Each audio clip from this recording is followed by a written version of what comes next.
12월은 주님이 오심을 기다리는 성탄의 달입니다.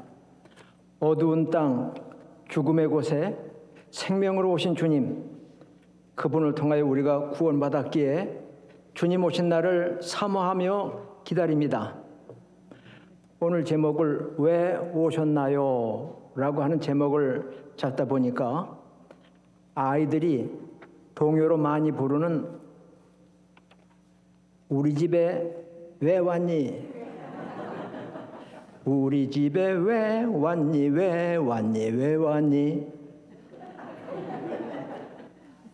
날 보고 여러분이 물으신다면 설교하러 왔단다 왔단다 왔단다. 하나님의 말씀을 전하러 온 주의 종입니다. 주의 음성을 들으시기를 바랍니다. 바울 사도가 데살로니가 교인들에게 내가 하나님 앞에 끊임없이 감사하는 까닭은 너희가 우리에게서 들은 바 하나님의 말씀을 받을 때에 사람의 말로 받지 아니하고 하나님의 말씀으로 받음이니 진실로 그러하다.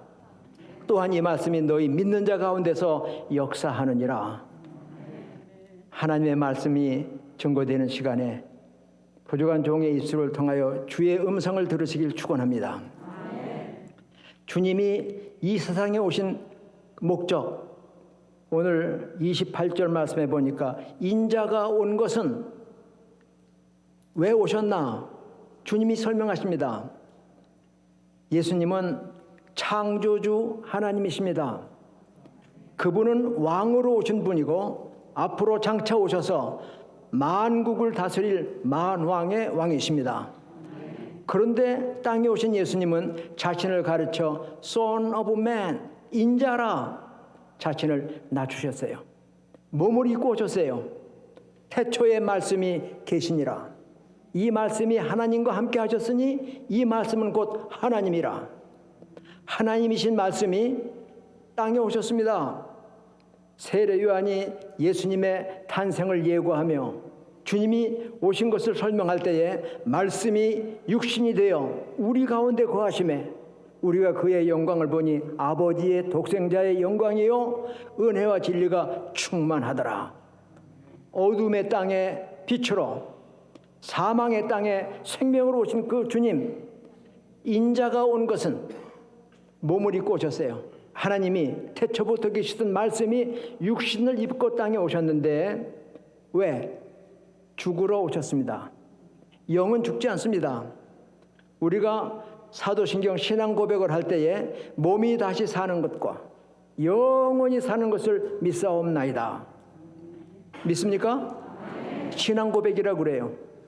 사도들의 고백을 중심으로 했다고 해서 사도신경이라고 부르는 신앙 고백에 몸이 다시 사는 것과 할 때 믿는 신자들만 아니라 불신자, 죄인까지도 다시 삽니다. 영원히 사는 것, 우리가 하나님의 나라에 가서 영생을 누리는 그것만이 아니라 죄인들도 영원히 삽니다. 불 가운데서, 고통 가운데서. 그러기에 하나님은 우리를 불쌍히 여기셔서 세상을, 나와 여러분 한 분 한 분을 이처럼 사랑하사 독생자를 주셨으니 예수님을 이 땅에 보내셨습니다. 이는 저를 믿는 자마다 멸망하지 않고 영생을 얻게 하려 함이라. 멸망, 예수님을 믿지 아니하면 영원한 지옥불, 불과 유황으로 꺼지지 않는 불에 저주를 받게 될 겁니다.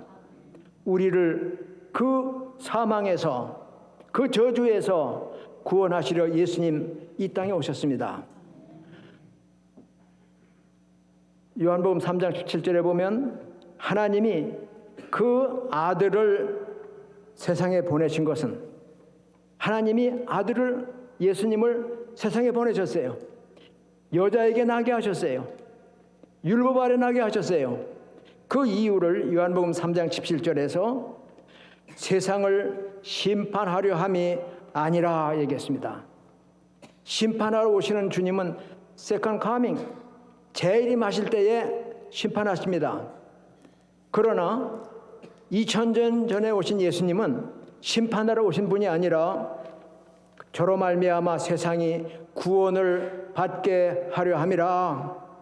구원을 위하여 예수님이 이 땅에 오셨습니다. 그렇기 때문에 지금은 구원의 날이요, 지금은 은혜 받을 때라고 고린도후서 6장 2절에 말하고 있습니다. 구원의 때, 구원받을 날 우리는 구원받았습니까? 교회 다니는 것으로 구원받는 거 아니에요. 오히려 하나님께서는 너희가 내 성전의 뜰만 밟는구나, 교제하기 위해서, 나와서 좋은 얘기 듣고 수행하기 위해서, 또는 사람들 만나기 위해서, 뭐 등등 어떤 그 육신적인 이익도 없지 않은 게 사실이지만, 주님 앞에 찾아 나와 경배하는 것은 나를 위하여 땅에 오시고 인간 몸을 입고 창조주가 피조물 되어 오시고 왕이신 그분이 종의 모습으로 이 땅에 오셔서 우리를 구속하시기에, 대속하시기에 우리는 예수님을 통하여 구원받습니다. 내가 온 것은 많은 사람을 위하여 내 자신을, 생명을 대속물로 주려 함이라. 대속물이라고 하는 말은 루트론, 속전이란 말입니다. 종을, 노예를 해방시키기 위해서는 노예 주인에게 값을 치릅니다. 그리고 노예를 해방시킨 다음 노예 문서를 찢어버리면 너는 해방이다. 그때 주는 돈이 속전, 랜섬, 그게 루트론, 대속물이에요. 인자가 온 것은 많은 사람을 위하여 자기 목숨을 대속물로 주려 함이라. 예수님께서는 죄가 없으신 분입니다. 그러기 위해서 처녀의 몸에서 나셨어요. 우리 모두는 아버지의, 남자의 자손입니다. 엄마가 10달 동안 배 안에 넣고 고생하고 산고를 치렀지만은 나면 남자의 아들이 돼요. 아브라함이 이삭을 낳고, 사라가 낳았다고 안 그러고 아브라함이 이삭을 낳고 이삭이 야곱을 낳고, 엄마가 해서 낳지만 아버지의 자손으로 등록이 됩니다. 이 세상의 모든 사람들은 남자의 후손이지만 예수님은 여자의 몸에서 나셨습니다. 하나님께서 아담이 타락했을 때에 약속하신 바입니다. 여자의 후손이 뱀의, 사탄의, 원수의 머리를 밟으리라. 우리를 구원하실 그분이 여자의 몸에서 나실 거라고 했는데, 예수님 나시기 700년 전에 이사야 선지자는 이사야 7장에서 보라, 처녀가 잉태하여 아들을 낳을 것이요 그 이름은 임마누엘이라 하리라. 예언한 그대로 때가 참에, 갈라디아 4장 4절에서 때가 참에 하나님이 그 아들을 보내사 독생자 예수님을 여자에게서 나게 하시고 율법 아래 나게 하신 것은 율법 아래 있는 우리를 구원하시기 위함이다 얘기했어요. 우리 남자의 후손들은 예외 없이 어머니의 뱃속부터 죄인입니다. 죄를 짓기 때문에 죄인이 되는 게 아니라 죄인으로 태어났기 때문에 죄를 짓는 거예요. 다윗이 범죄한 다음에 눈물로 침상을 띄우며 회개한 기도가 시편 51편 5절에 보면 내가 죄악 중에 출생하였으며, 인간 모두는 날 때부터 죄인입니다. 내 어머니가 죄 중에 나를 잉태하였나이다. 잉태되는 순간부터 아담으로부터 몰려오는 그 죄성이 우리에게 있어요. 원죄라고 부릅니다. 그러기에 하나님이 보실 때에 의인이 있는가 보신 즉 하나도 없었다. 우린 다 죄인이에요. 멸망할 죄인이기 때문에, 그럼에도 불구하고 하나님이 우리를 당신의 형상을 따라 만드신 인간들을 이처럼 사랑하사 독생자를 주신 것은 우리를 구원하려 하심이라.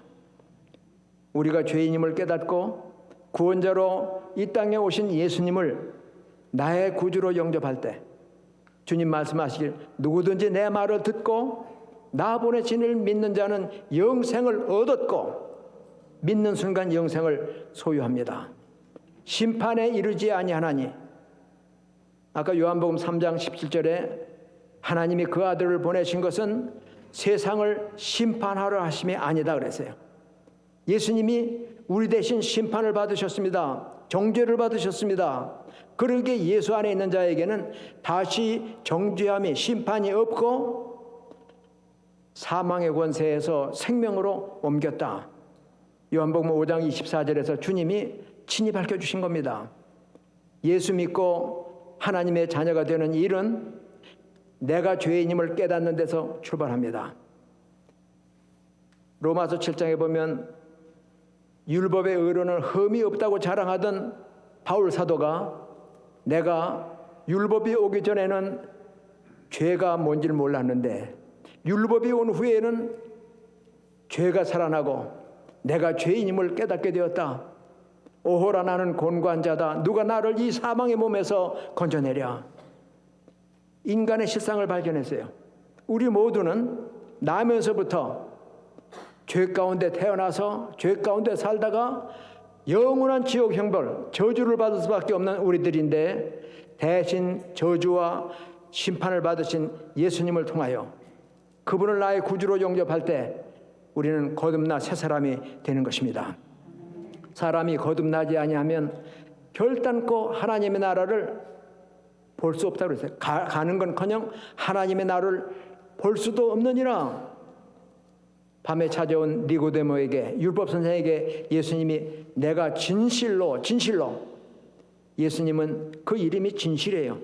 그런 분인데도 진실로 너에게 이르노니 사람이 거듭나지 아니하면 죄의 사람은 십자가에 못 박히고 그리스도의 생명이 내 안에 와서 하나님의 자녀로 새로 태어나기 전에는 천국 구경도 못한다고 그랬어요.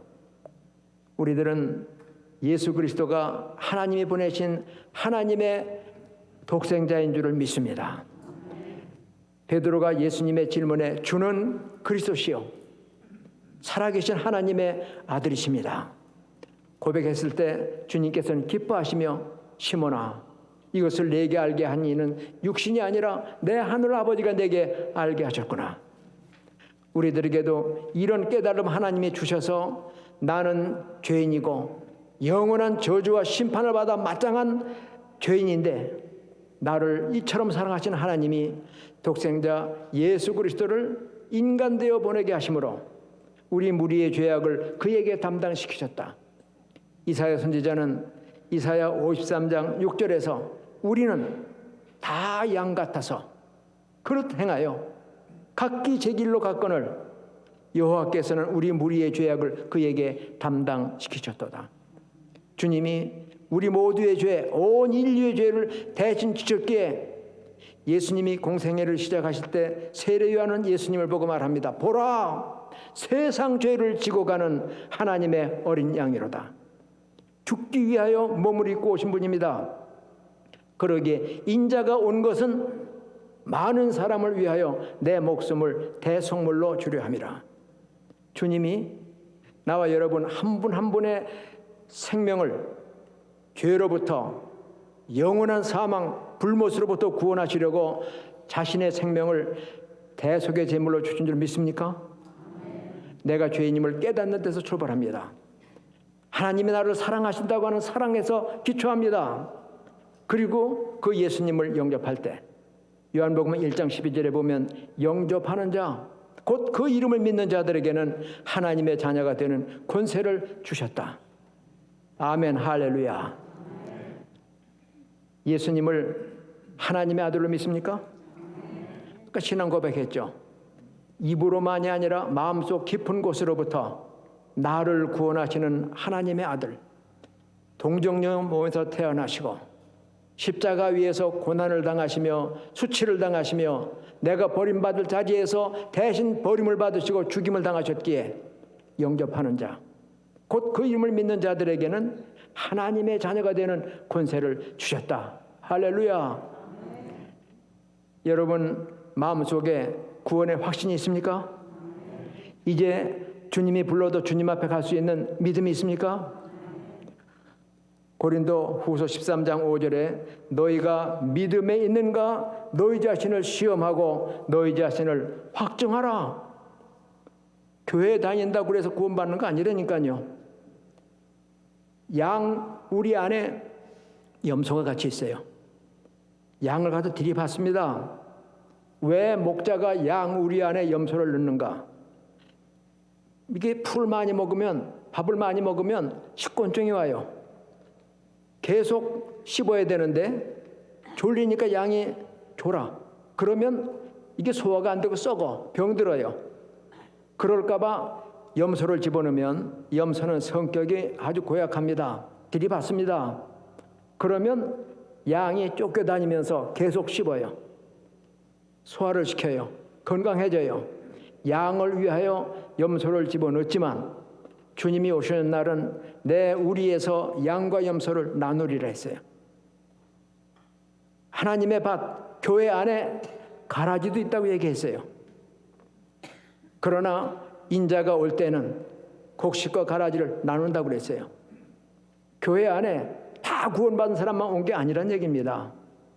그래서 언젠가는 축복하려고 축도하려고 손을 딱 들으며 이 축복이 과연 이 신자들 한 분 한 분 위에 구속의 은혜로 임하는가? 저들이 다 성령님의 보호하심 속에 주님 오시는 날 영접받는 하나님의 자녀가 될까 하는 그러한 경건한 두려움 때문에 축도를 하면서 진정 구속의 은혜가, 하나님의 사랑이, 성령의 인도하심이 이 무리에게 있어지이다 축복하는 거예요. 이제 우리는 교회 뜰만 밟는 사람이 아니라 내가 죄인임을 깨닫고 자신의 생명을 대속물로 우리를 죄에서 구원해내기 위하여 속죄의 제물로 돌아가신 예수님임을 믿고 그분을 영접하여 하나님의 자녀가 된 천국 시민 되시기를 축원합니다. 주님께서는 내가 온 것은, 인자가 온 것은 섬김을 받으려 함이 아니라 섬기러 왔다 말씀하십니다. 17절에 보면 예수님 생애의 맨 마지막 상경 장면이 나옵니다. 12 제자들과 함께 예루살렘을 향하여 가시려고 하면서 그들에게 세 번째로 당신의 죽음을 예고하십니다. 이제 우리가 예루살렘에 올라간다. 내가 예루살렘에 가면 대제사장들과 서기관들에게 넘겨 붙잡힘을 당할 것이다. 그리고 그들이 나를 죽이기로 결정하고 사형 판결에 넘겨 그를 능욕하며 채찍질하며 십자가에 못 박아 죽게 하리라. 아주 구체적으로 십자가의 죽음까지도 분명하게 말씀하십니다. 그러나 3일 만에 살아나리라. 주님이 지금 예루살렘으로 올라가시는 길은 마지막 속죄의 죽음을 위한 순교의 길입니다. 하나님이 땅에 보내신 것은 그를 통하여 우리를 구원하시려는 속죄 제물로 우리를 보내셨기에 하나님의 어린 양, 온 세상의 죄를 지고 가는 하나님의 어린 양으로 오셔서 죽임을 당하러 가시는 길인데 제자들은 엉뚱한 생각하고 있습니다. 예수님이 예루살렘에 올라가시면 이스라엘의 서울이니까 왕이 되실 것이다. 그리스도는 만국의 왕이 된다고 하셨으니까 그가 왕이 되시면 우리가 한 자리씩 차지할 수 있을 거다 하는 헛된 욕심이 생겼어요. 그래서 오늘 본문 말씀에 보니까 세베대의 아들들의 어머니가, 세베대의 아들들이 누굽니까? 예수님의 제자들이에요. 큰아들은 야고보고 둘째 아들이 요한입니다. 예수님의 제자들이에요. 세베대의 아들들의 어머니, 이름은 살로메라고 나와요. 또 다른 성경에 이렇게 비춰보면 예수님의 이모로 나옵니다. 예수님의 이모가 자기 아들들, 예수님의 이종 사촌을 데리고 예수님께 와서 부탁해요. 요즘 말로 엄마 찬스를 쓰는 겁니다. 이 아들, 당신이 예루살렘 가서 왕 되시면 하나는 오른편에, 하나는 왼편에 앉게 해주십시오. 요즘 말로 얘기하면 총리, 부총리를 삼아달라는 얘기예요. 그러나 주님은 그 말씀을 듣고 그 길은 영광의 길이 아니라 고통의 길이다. 너희가 내가 마시는 잔을 마실 수 있느냐? 그 잔은 쓴 잔입니다. 죽음의 잔입니다. 마지막 밤을 지나시던 겟세마네 동산에서 아버지여, 아버지께서는 모든 것이 가능하오니 할 수 있으시면 이 잔을 내게서 옮기시옵소서. 죽음의 잔이에요. 죽음 앞에서 두려워하는 인간의 본성이 있으셨어요. 너희가 이 잔을 마실 수 있느냐? 무슨 말인지도 모르고 할 수 있습니다. 그래, 너희가 잔을 마실 거다. 과연 그대로 야고보는 최초의 순교자가 됐습니다. 그리고 요한은 맨 마지막까지 살아있었지만 살아있는 순교자입니다. 반모섬에 유배되어서 100살이 되던 해에 세상을 떠났습니다. 잔을 마셨지만은 주님 말씀하시기를 너희가 과연 그 잔을 마시겠거니와 내 좌우에 앉게 하는 것은 내가 줄 것이 아니라 누구에게 예배하셨던 하나님이 그에게 주실 것이다. 그런데 제자들이 야고보와 요한을 부탁하는 살로메의 말. 그런데 마가복음 10장에 가보면 어머니는 빠지고 아들 둘만 나온 걸로 기록이 되어 있어요. 여하튼지 간에 오늘 본문 말씀에 보면 어머니가, 이모님이 예수님에게 두 아들을 데리고 같이 나온 것 같아요. 그리고 자리 부탁을 했어요. 아마 여러분들도 여러분의 자녀들이 좀 높아지고 잘 되길 바라서 부모 찬스, 그것 때문에 지금 한국엔 난리가 났어요. 아버지가 자식을 좋은 학교에 보내려고 학교 선생님이 몰래 딸들에게 시험지를 알려줬다가 공부를 그렇게 잘 못하는 아이들인데 갑자기 수석을 하고 이상해서 알아보니까 아버지가 문제지를 먼저 줬어요. 아버지도 구속되고 자녀들도 다 망신을 당하고 쫓겨났죠. 또 자녀들이 잘 되게 하기 위해서 가짜로 봉사증명도 만들어주고 졸업장도 만들어주고, 이게 부모 찬스예요. 우리들도 똑같이 자녀들이 잘 되는 일이라면 내가 어떠한 희생을 하더라도 좋다, 이런 마음이 있는 건 사실이지만 주님의 나라에서는, 교회에서는 아니에요.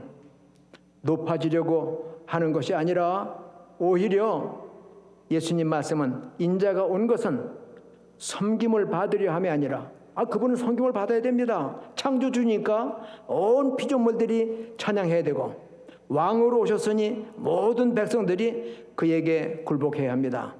그럼에도 불구하고 인자가 온 것은 섬김을 받으려 온 것이 아니라 섬기려 함이라. 섬기러 오셨기에 제자들의 발을 닦아주십니다. 너희가 말하듯이 내가 선생이다, 내가 주다, 그럼에도 불구하고 내가 너희의 발을 닦았으니 너희도 서로 발을 닦으라. 그런데 현실은 그렇지 않은 것 같아요.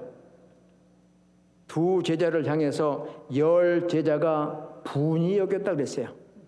나머지 10명도 똑같은 야망이 있었던 거예요.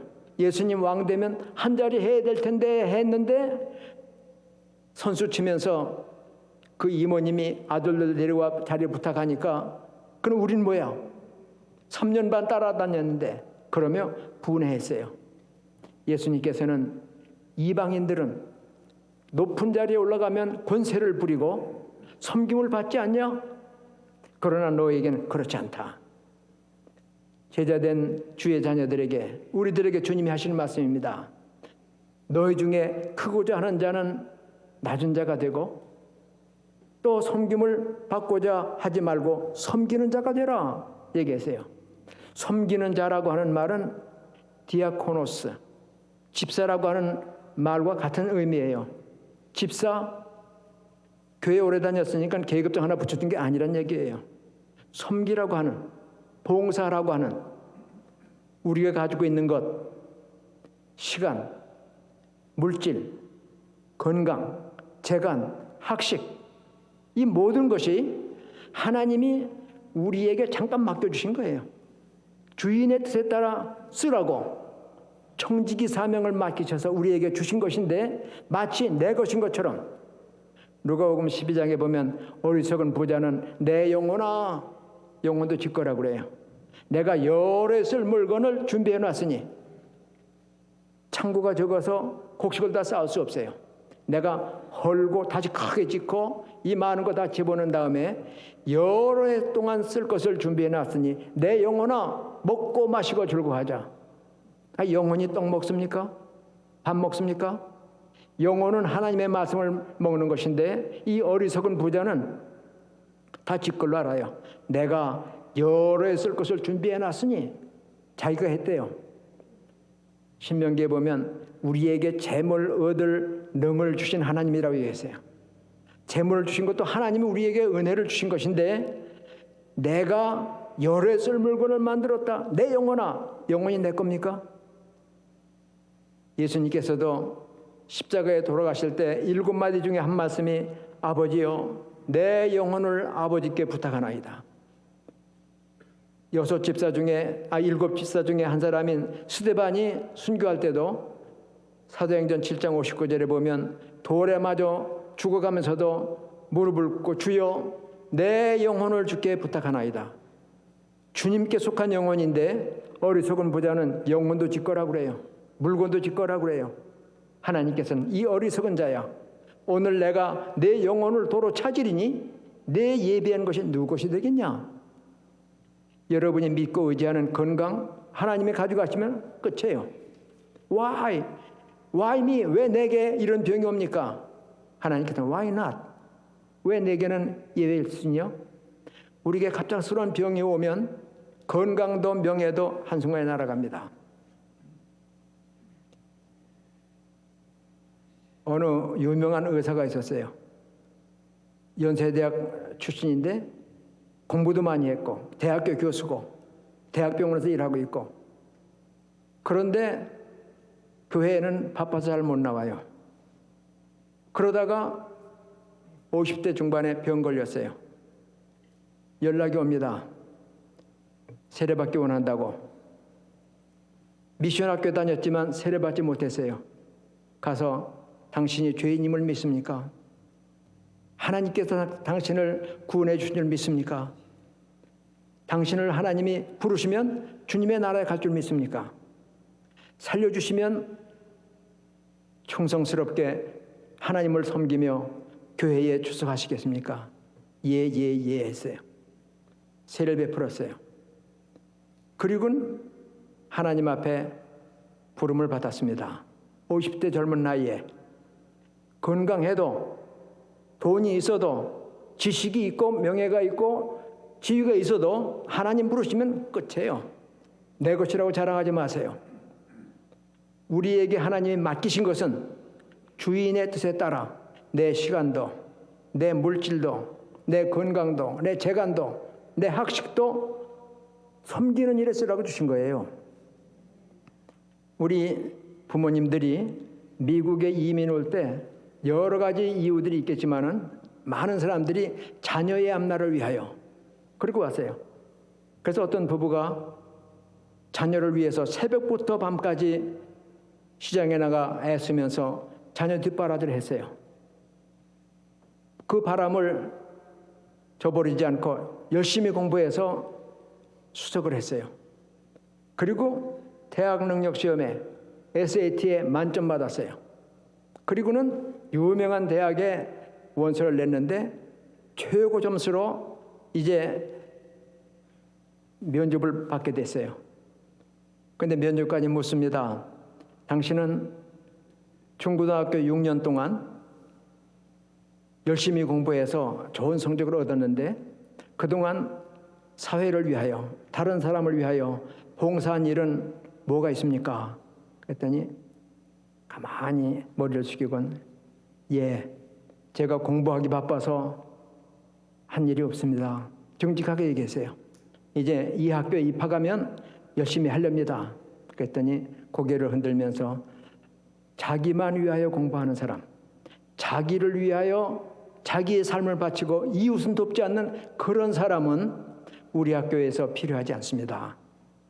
공부는 잘했지만은 봉사 성적이 없어서 돕질 않아서 불합격됐다고 하는 이야기가 전해옵니다.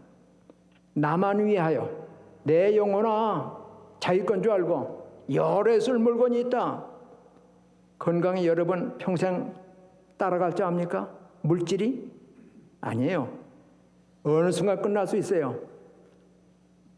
어떤 분이 그런 얘기를 하더라고요. 아이고 목사님, 제가 그때 일찍 예수님을 알았으면 돈도 있었을 텐데 많이 헌금했을 건데 아이고 지금은 후회하고 있어요.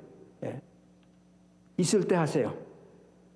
우리 많이 쓰는 말 중에 하나도 있을 때 잘해, 그런 얘기 했어요. 부부간에도 가족간에도 친구간에도 있을 때 잘해. 하나님 앞에서도 마찬가지입니다. 예수님은 섬기러 오셨는데 우리들은 섬김을 받고자 해요. 교회에서 높아지려고 그래요. 그러다 보니까 나를 중심으로 사람들을 모읍니다. 교회 안에 패거리를 만듭니다.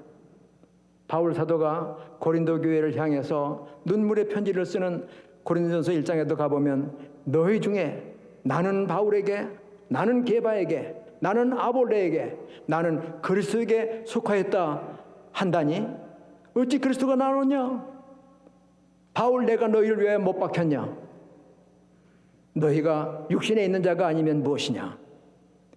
교회 안에 파벌이 있으면 육신에 있는 사람이에요. 왜 파가 생기냐? 내가 높아지려고, 나를 좀 알아달라고.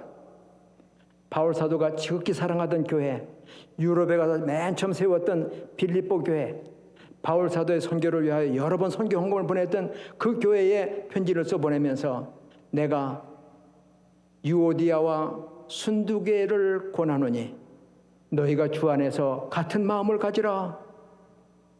빌립보 교회 안에도 서로 경쟁하며 마음이 맞지 않아 다투는 그런 일이 있었나 봐요.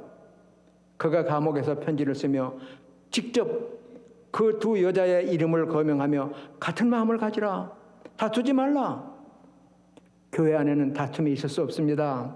머리 되신 분이 주님이시기 때문에 우리들은 다 머리의 지도를 받아서 예수님의 뜻을 본받아서 은혜 가운데 주님의 일을 수행하는 주님의 지체들이 되어야 됩니다. 예수님은 머리고 우리는 그 몸의 지체라 그랬어요. 목사님은 말씀을 전하는 분이니까 아마 입인지 모르겠어요. 부엌에서 봉사하고 또 수고하는 분들은 손인지 몰라요. 발로 뛰어다니며 수고하는 그런 분도 있어요. 그래서 로마서 10장에 보면 아름답도다 복음을 전하는 자의 발이여 그랬어요. 발의 역할, 손의 역할, 입의 역할, 많은 역할이 있지만 나타나지 않고도 가장 중요한 역할을 하는 게 바로 심장과 폐입니다. 눈에 띄지도 않지만 심장은 우리가 잠자는 동안에도 쉬지 않아요. 우리가 잠들었을 때 심장이나 폐가 우리도 좀 주인이 잠자니 우리도 좀 쉬면 끝나는 거예요. 숨을 쉬지 않으면 죽은 거예요. 숨 졌다 그래요. 심장이 멈추면 죽어요. 그러나 안에서 열심히 일합니다. 골방에서 기도하는 것처럼 오른손으로 봉사하지만 왼손이 모르게 하는 것처럼 은밀하게 봉사하는 이들이 있기 때문에 교회가 세워져 가고 발전해 가는 겁니다.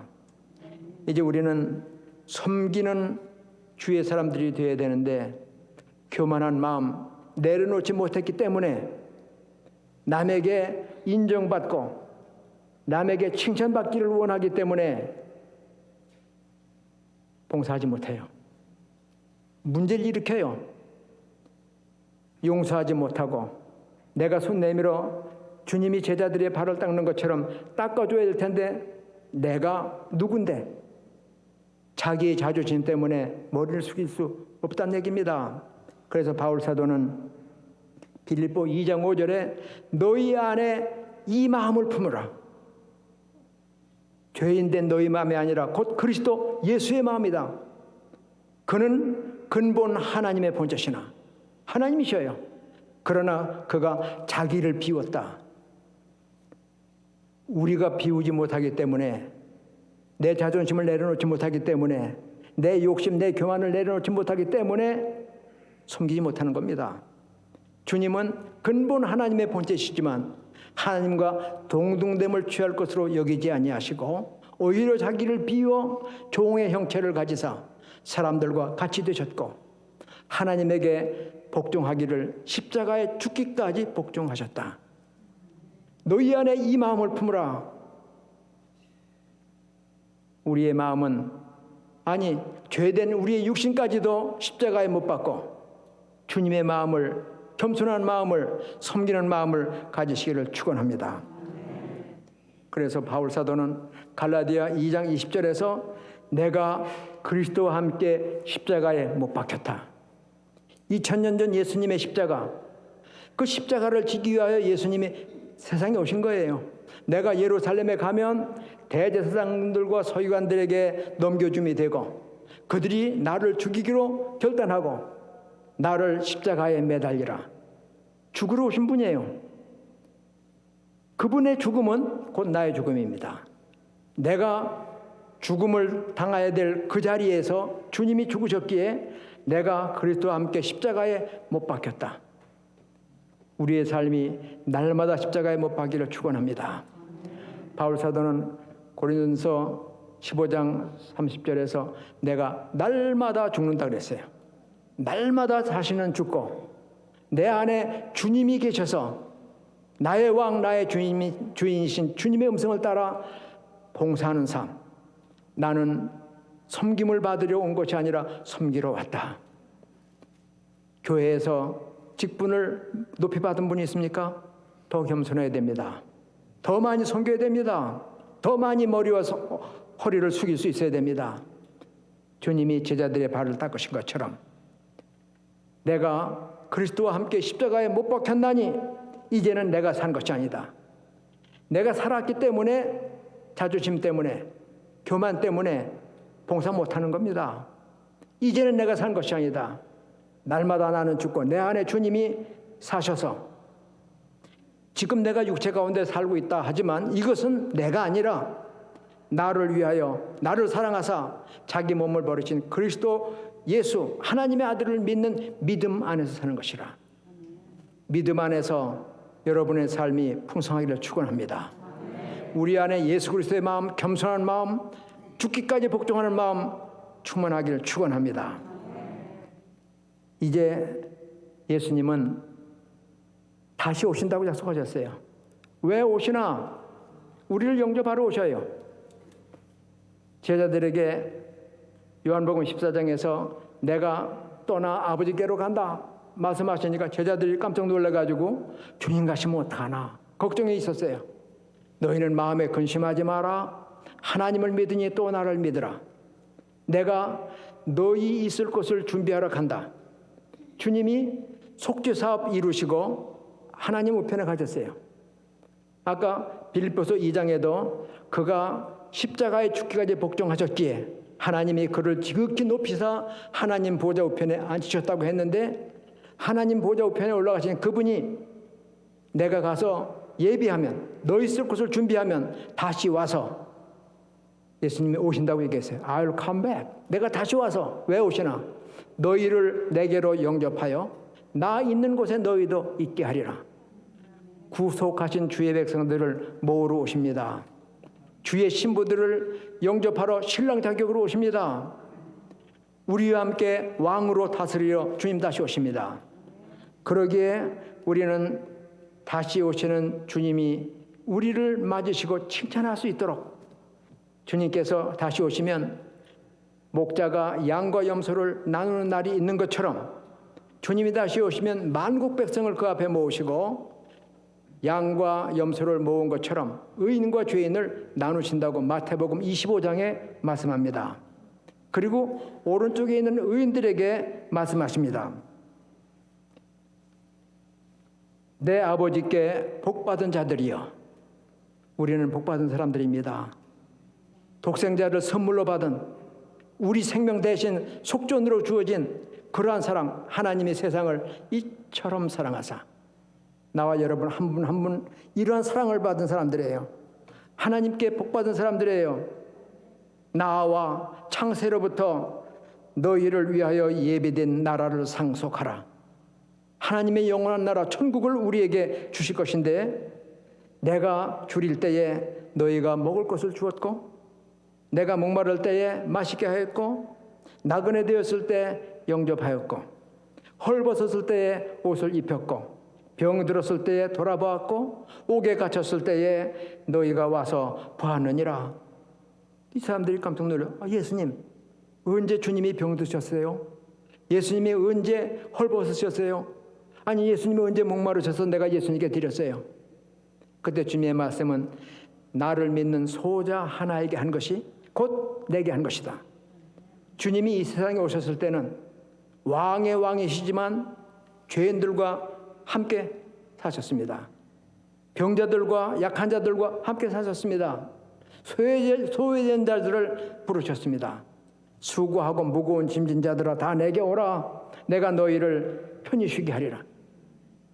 쉼에 필요한 고통 중에 있는 죄의 짐을 진 사람들, 죄인들, 약한 사람들, 병자들, 그들을 주님이 가까이 하시고 그들을 사랑하셔서 그들에게 고쳐주시고 구원의 복음을 전하시고 마침내는 당신의 몸을 속죄 제물로까지 십자가 위에서 바쳐지는 이러한 은혜를 베푸셨기에 나를 믿는 소자 하나에게 우리 교우들 중에서 약한 자, 병든 자, 가난한 자, 혼자 사는 사람, 또 소외된 사람들, 그 사람을 주님이 찾으셔요. 우리에게 부탁하셔요. 나를 믿는 소자 하나, 그에게 한 것이 곧 내게 한 것이다. 그런데 우리끼리만이 아니라 눈을 열어 세상을 바라볼 때에 사랑 없어 한탄하는 사람들, 손 내밀고 사랑받기를 원하는 가난한 이들, 소외된 이들, 병든 이들이 있어요. 그들에게 섬겨야 될 책임이 우리에게 있던 얘기입니다. 나를 믿는 소자 하나에게 한 것이 곧 내게 한 것이다. 내 아버지께 복받은 자들이요. 이런 칭찬이 나와 여러분에게 있기를 원합니다. 구속함을 받은 하나님의 자녀이기에 이제는 섬기는 삶을 살아야 합니다.